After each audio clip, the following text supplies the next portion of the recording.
Thousands of people took to the streets of the Yemeni capital after Friday prayers, protesting against the immunity from prosecution granted to President Ali Abdullah Saleh in return for his resignation. Our objection to the deal is the immunity from prosecution, which the Gulf Cooperation Council gave to him.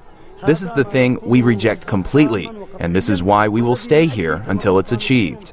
There were simultaneous protests in Sana'a in support of the president. Local media say fighting broke out between security forces and army defectors.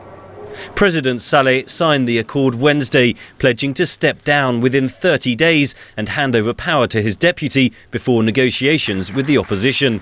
The deal was hailed as a breakthrough by its brokers, members of the Gulf Cooperation Council.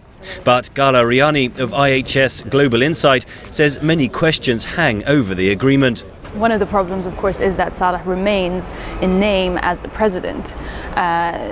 Yesterday, 5 people were killed in Sana'a in clashes. Immediately afterwards, you had a statement from the president, Saleh, condemning what had happened and saying he would issue a probe into it. So that really poses an important question as to what kind of power does he still have. Thousands of protesters watched the signing on television, which prompted celebrations in the capital.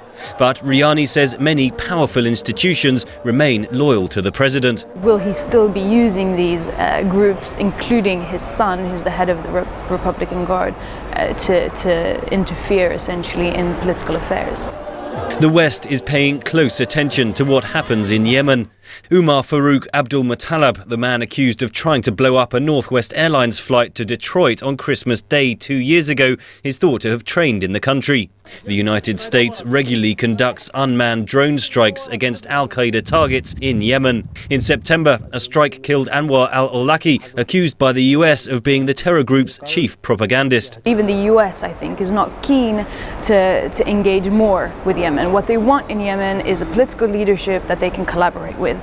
They certainly had that under Saleh, and they will be looking to perpetuate that and find, another leadership that's willing to collaborate with them and willing to allow them to continue with their counter-terrorist operations.